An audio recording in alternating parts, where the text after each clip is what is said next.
Hello, everybody. Welcome to episode 9. That's 8. That's 8. Let's do a 9. Episode 9 of the Superman and Lois retrospective. You got me, Joypad Jake, Captain Featherhat over there, Darren, and Ash Shaker Lance down there on the bottom. And we are your loyal subjects for this recording session.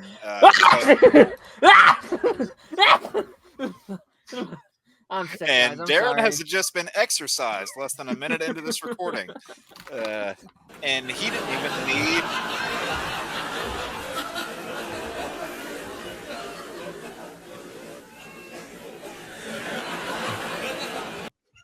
How dare you use How dare you use the Friends laugh track to interrupt my words?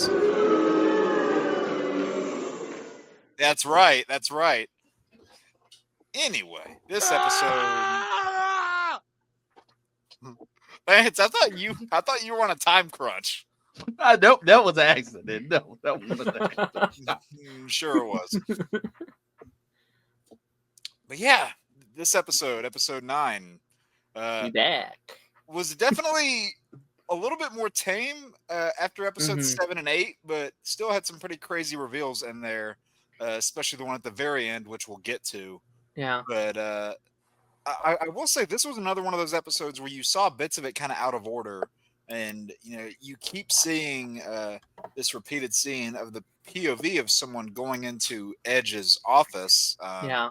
And you keep thinking you know what's going on, but then it's not until probably about 3/4 of the way into the episode that you actually figure out what that scene is. Yeah.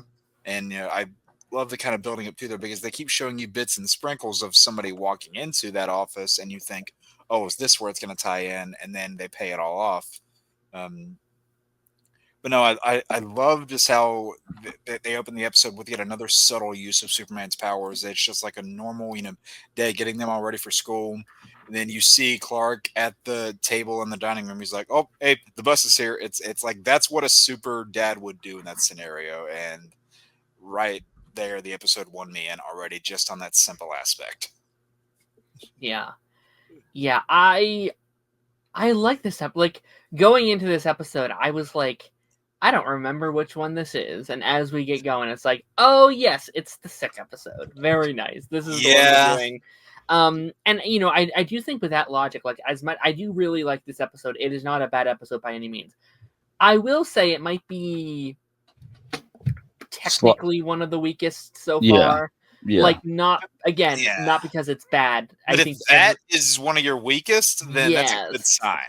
It is like, you can be the weakest episode and be a good episode. And I think this is one of those episodes where it's like, in comparison to the last several weeks we've had of the show, which to me has been either emotionally fantastic or like, action-based fantastic, this was a true form, a mid-season premiere, even though it technically wasn't by technicality. In terms of the story they're telling, this is an episode that works to kind of set up what the back half of the season is going to be. Right. It's wrapping up what these threads the first half has set up with John Henry Irons, with the kryptonite, with all that stuff, and is setting up who is our main villain, who's our main threat, what we are dealing with in the back half of the season. I think he does that very well, even though some of it's like, okay, it's slow, it's a little slow in areas, but I think that's ultimately okay with what they're trying to do.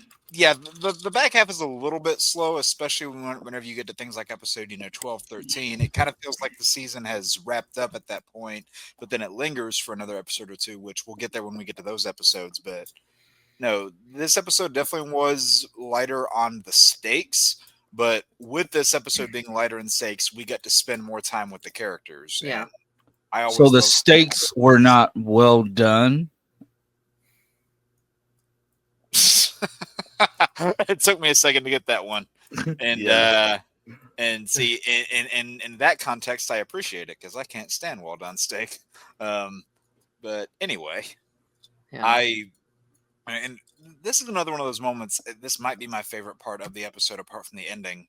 But you see the bits where Jordan is getting sick throughout the episode, and whenever he sneezes frost breath for the first time and gets scared and runs out into the hallway, he calls his dad immediately, and Clark is immediately there, and that is progression from what you saw in prior episodes, to where he would have those moments happen, but he would hide his outbursts, he would hide his powers, he wouldn't want to tell anybody, and then someone would accidentally find out. Here he discovers a new power, and immediately he calls Clark. Yep. And that I love that progression in his character. Question: was the freeze breath revealed the same exact way, like with Clark being sick? Was that revealed the same way in Smallville? I can't remember. I honestly cannot remember. I haven't seen the show. I forgot he got sick in Smallville. But I don't know. It's interesting. It definitely reminds, and I reference this every now and again, but it did remind me of those classic Ben 10 episodes where like they had the same general, and that's probably why I like this episode so much. The same general plot line where like, okay, he gets sick and now his aliens are affecting his abilities. And that's something I kind of wished I kind of leaned into a little bit, is like, okay, he's sick.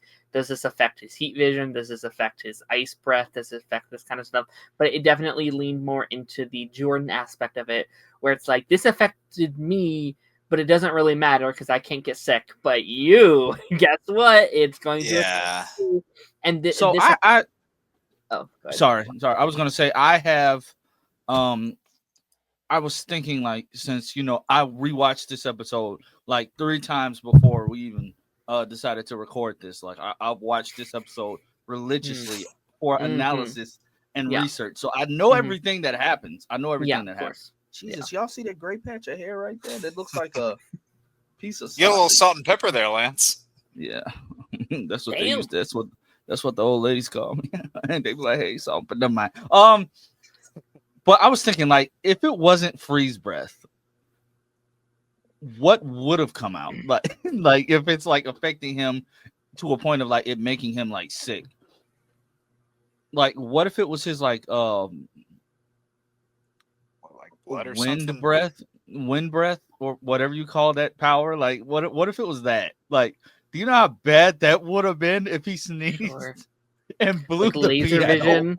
He like sneezes and his laser vision comes out and chops Sarah's head off. He's oh god, no, Sarah! that or maybe he like sneezes so hard that he like super speeds himself into another room or something. Yeah, but like I was sitting there thinking, I'm like, how did she not hear like the shards of ice into his hand? Yeah. How did she not hear that? And I'm like, Jordan, you gotta be. I get you're a kid and you're freaked out. Like anybody would react like that. But it's like me. If I see that, I'm gonna be like, oh shit. I just remembered. I gotta go handle something. Not as she described it to Jonathan. Ran out like a scared little rabbit. That was hilarious. But but also I think that leans very well to his social anxiety. Like he has got used to talking to her under normal circumstances. He's never had to hide his powers in front of her before. And this is a moment he didn't expect to do that either. So he's currently like, it's freaking out. He doesn't know what's going on. I gotta go. Bye. Get out of here. Now, should he have then maybe texted Sarah or done a better job at hiding it? Like maybe John could have went back to the concert and be like, sorry, Sarah, I'm so sorry. Jordan's inside the emergency room. He had he came down with something. Something to be like, I'm so sorry. He can't be there. And he would have done that too. Like John would have done that. He would have, or even Clark could, or I don't know, like someone could have gone to be like, Sarah, I'm so sorry. He wanted to be here. But he's dealing with this. Please do your show. And now we're going to have to deal with the consequences of that. I assume next week, where it's like, all they say is she'll be all right. What? Yeah, that's like, y'all don't want this man to have a love life at all. She'll be all right. Dang, Lois. They also don't know the context either. It's not just like, oh, I was going to be there. It's you were there for me where my dad wasn't, and then you abandoned me also. Like they don't know all of that stuff. There's a lot of layers. But he said that though. He said that though. He made sure and I like that key detail. He said that. But then he sneezed again and realized, like, oh shit, I'm not well. Let me sit down. I could hurt everyone there. Yeah. I love the fact that Jonathan is so concerned, like, but like, this doesn't look fine. Talking about your grandfather's trying to figure it out. Meanwhile, he's outside on the phone. Yeah. Yeah, and Sam this week it was also actually probably one of Sam's better episodes. Probably his first like real focused episode where we Why get to was he dive making into that face when he was on the phone? Mm. How the hell are you explaining this to your people? Like, please tell me. How are you explaining? Yeah, we need to try to figure it out because but General, I heard Superman just saved a bank full of people in Zimbabwe a couple hours ago. Yeah. No, well, you see, something came up and man, he's sneezing ice. Yeah, we got to figure it out. Mind you, the whole time when we go outside, he's just looking up and down. I'm like, dog, just admit you messed up. You messed up big time. He did. Acknowledge it wasn't supposed to be. It was for research purposes. Don't research that shit. No, but I love how Lois phrases it. She's like, "It seems like a weapon designed to hurt Superman would hurt Superman." I love how but she he's not wrong. And I love that from Clark because I think Clark knows that. Like everyone's pissed at him, and Clark, he doesn't accuse them. He doesn't yell at him more. He's like, "How do we fix this? This has happened. How do we move forward?" Lois is not going to see that this way, though. This is the one topic she is not objective. If this was anybody else, she might be able to be like, "Oh, this is because of A, B, C, and D." She cannot see it this way because she is too close to the situation. Yeah, Jonathan's obviously not going to understand. I'm going to say he's too young, and also he's too close to the situation. Clark gets it, though. He doesn't want to get it, but he does get it. And I think Lois also kind of gets it by the end of the episode where she's like, that war that he warned us about, it's here. And now we got to deal with it. And it is almost like this silent I told you so from Sam just a little bit, being like, I guess you're kind of not completely wrong. Right. But no, Lance was talking about the whole how Sam was looking on the phone. How he was looking up and down that whole time. Well, I mean that was funny, but him going to the bank and stopping that robbery, that's another one of those bits I loved where you just see him being Superman in another part of the world. He's the world's friend. He's that world's champion. And after this season, that part of the show kind of goes away a little bit. My favorite. To be fair, Supergirl did the same thing though. Yeah, like they eventually showed her in other parts of it was horrible green screen, but they showed her in different parts of the world. Right. But yeah, like you see, Superman saving people no matter what part of the world they're in. He speaks their language because he took time to learn it. And that first time watching it, I was like, how did regular bullets take this guy down? And then you see Lois walking in. What the hell happened to you? And it's dressed. I'm sure all the fangirls there loved seeing a shirtless Tyler Hoechlin with a lot of holes in him. Sure did. Hey, more than the fangirls, all right. Well, it was funny. He was like. I got shot. He's like looking down at himself. He's like, I don't know. I got shot. He looked nice. Yeah. He just didn't really know what was going on. I like that. These were regular bullets. He was genuinely confused. Like, when he rises up against that guy in the bank, when that music starts playing and you just see him hover above the ground. I love whenever they do that because they did that all the way back in episode 3. I want to say it was whenever he's fighting the actor who played Colossus in the motel, and he does that same thing where he rises up. I love those moments because it really gives that sense of empowerment and the hero rising. I love that. Now, Darren, don't judge me. Okay. When we get the scene in the kitchen where he's like looking down and stuff, like I don't know. In my mind, I was imagining I started imagining already judging you, like David Cornsweet and Rachel Brosnahan, like their versions of Superman and Lois, like doing it, and like since David's voice is so deep, I don't know. It's like the line delivery, like you probably would be like, I don't know, Cronkite. I got shot. I don't know. Can you smell the silent judgment, Lance? What? Okay, fine. For all the Snyder fans. I imagine Henry doing it too, and he's more. Hey, they already had a bathtub scene. The Snyder fans are fine. I've been shot, and it's affecting me. Anyway, God, nobody stays good in this world. what else were the other bits in this episode that were like leading up to the end? I'm You trying to stop remember. saying bits. Why? Cause it just sounds. It's like the word moist. It sounds nasty. I really enjoy the elements My bit. that we have Oh, here never mind. about.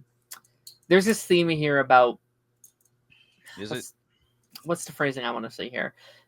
I don't know. There's this element about blaming yourself for the consequences of your children that I really like here. Yeah. Both Clark and Lois are Yeah. blaming the current situation, and they're not completely wrong necessarily, but what are happening to both Jonathan or Jordan are kind of on them, and we have that carry on from last week and Lois's current like mental frenzy, I guess, from what happened last week has carried over. It's like, well, first she almost died, and now Jordan's going through this, and like every time I turn around, I you thought guys you are was about both to in say now trouble. Jordan's dying. They're both like they're both in trouble, and she can't do anything about that. And I do really love that aspect of it. I don't even know if I've ever seen another show tackle where it's from the parents' POV of having children either with superpowers or in the superhero world. It's like, my children are in this world, and I am powerless to help them at all.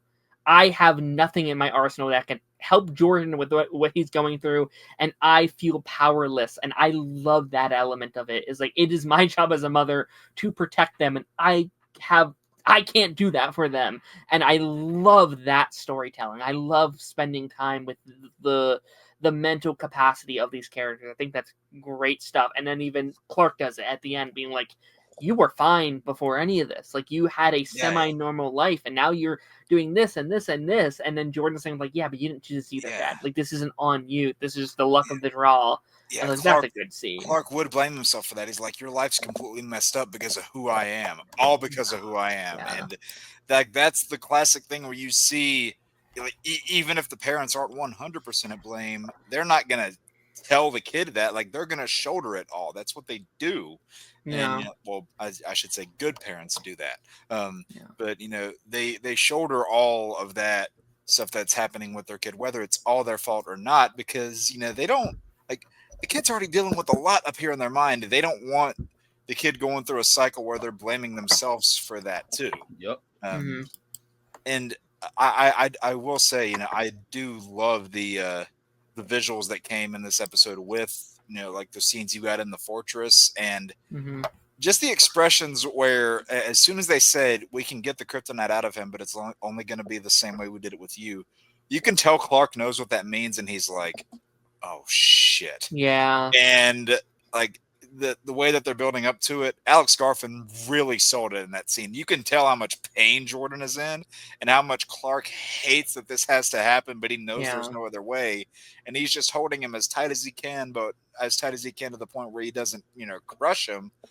And he's trying to be that comforting dad at the same time. So there's so much that he has to focus on all at once.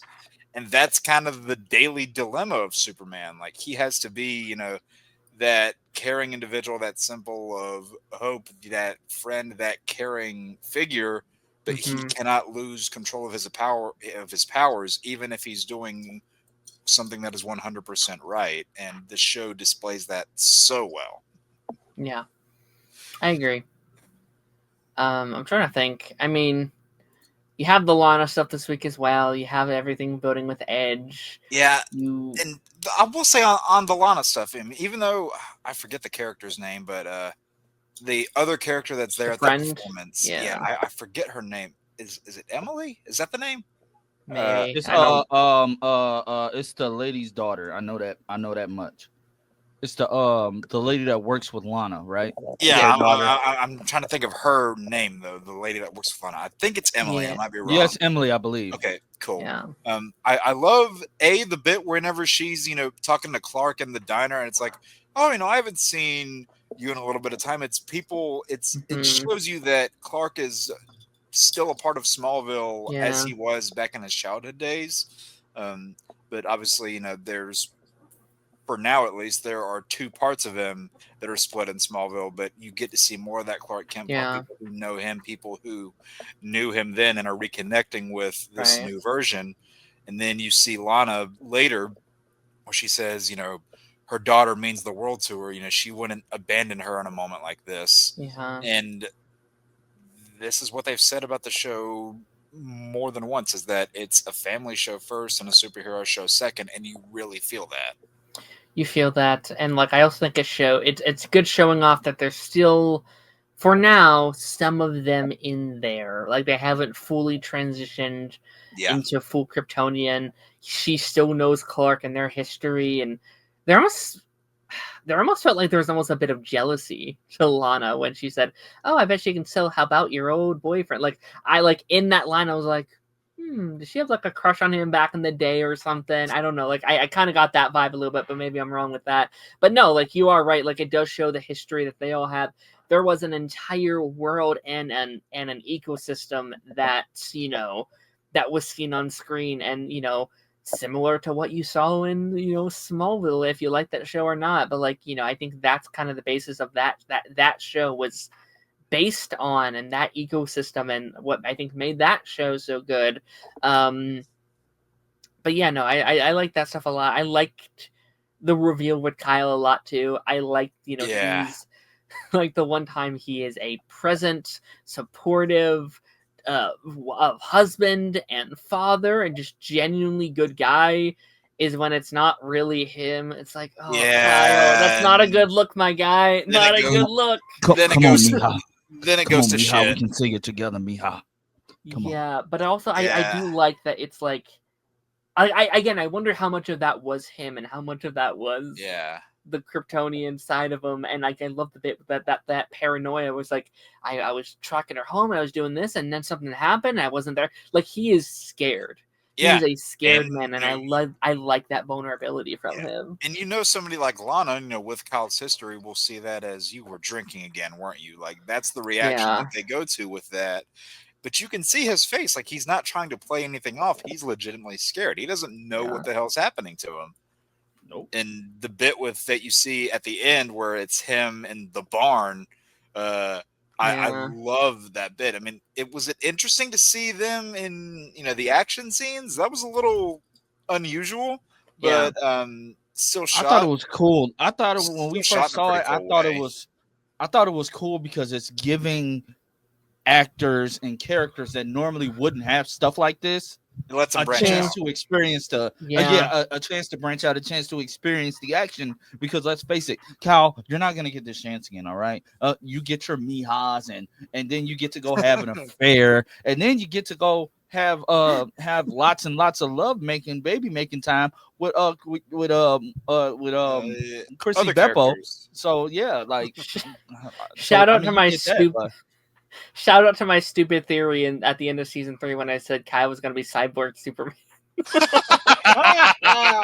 Well, it probably would have been better than David Harewood. Yeah, I hate it as much as I love David I Harewood. love David Harewood, but that sucked. I'm Cyborg Superman. Like, Fuck, you're not. bro, remember the wig that they would put on him as Hank Henshaw to make him look different than Mark? But the stupid faceplate that they put on him. Oh, Oh, that like how does that? The one time it came off, it just made him look like he was possibly just cyborg. I said, what is this? That was so bad. Oh, I can't wait till we get to that. That was bad. I'm kind of glad this show didn't attempt to do anything with Cyborg Superman.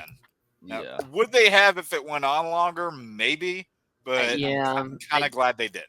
I would have liked to have seen something because I think they wanted to do more with the death of Superman itself. I think if it wasn't the final season, we could have done that. I would have been an entire season of like Reign of the Superman from start to finish.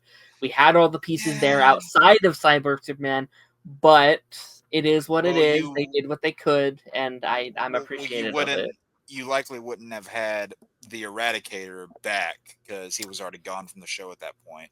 Yeah, I think they could have brought him back in some capacity because they didn't write him off necessarily. He was kind of just like he was just kind of left in that world. Yeah, like they could have brought him. It would have been a different version. Like it wouldn't have been like the comic or like the movie. Like it would have been a different role. He would have just been there to be like, oh, I am filling that role like in the comic, and there's like a little nod to it. Yeah. Because like he gets replaced with 4, little peek behind the comic page here. He gets replaced with 4 not so powerful supermen that are all less powerful than him.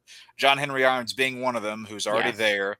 You could have had Nat there as the second one, like another one of him. Yeah. Jordan, and then eventually John, and then Tal could have been there as a 5th one.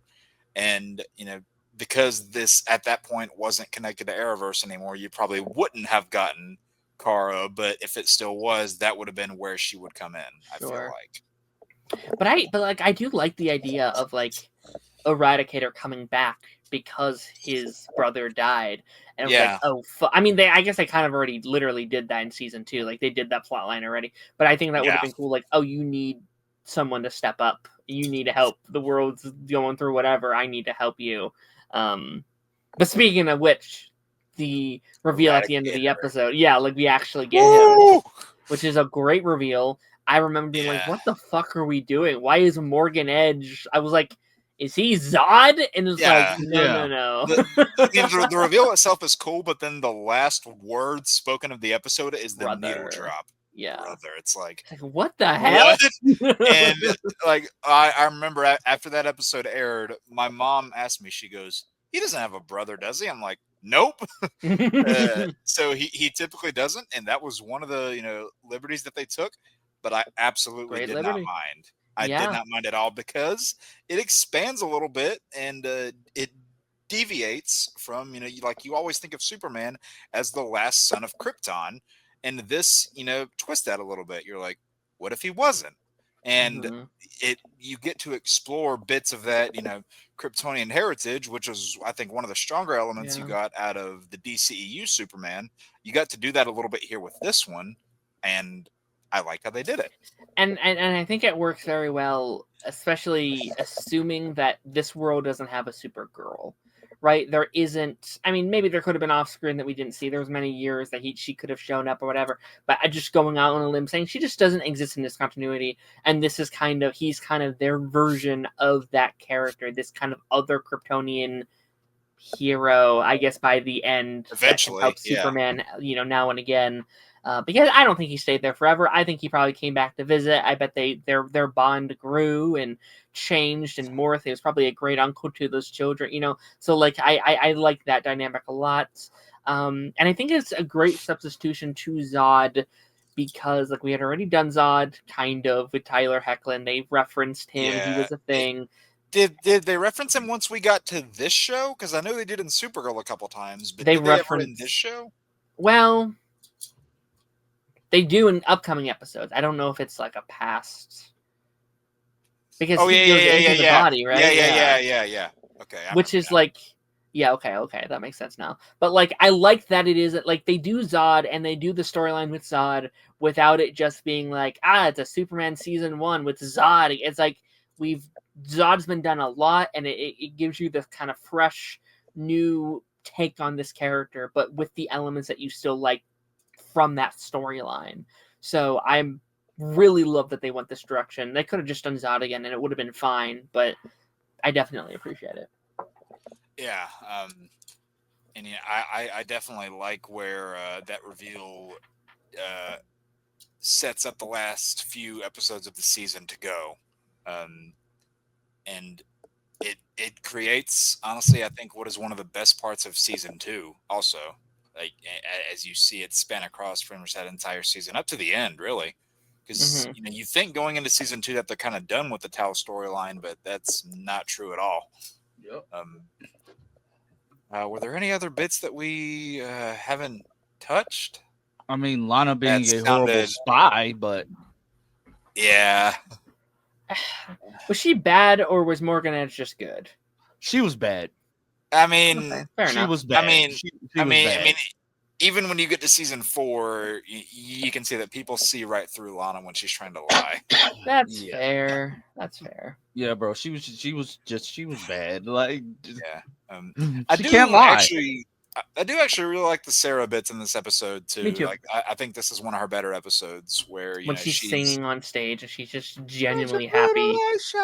Yeah, I like that part too. Like she's able to get out of her shell, but it's tough because the person that's helped her do that isn't able to be there. Yeah. So He's it's getting like, shot up by but lasers. it's such a good feel-good drama. show. It's such a feel-good show. Like Yeah. when that was happening, it was a weird thought, but and I don't even know if you guys have seen the show, but I was like, this is kind of DC's Ted Lasso a little bit. Like it just feels, it's such a feel-good show, and it's hard to feel sad when watching the show. Like there are sad moments, obviously you can feel sad, but like I never feel sad as an audience while watching because like, oh my gosh, it's such a feel-good, kind of show. At least this season. I guess in coming seasons it gets pretty interesting. One final thought that I'll end with, because I know we're kind of short on time here today, but there was that line from I think it was Chrissy where it's like, if I didn't know it better, I'd say it's a cult. And I was like, haha, not this season, but next season. Yeah. Just you wait, Chrissy.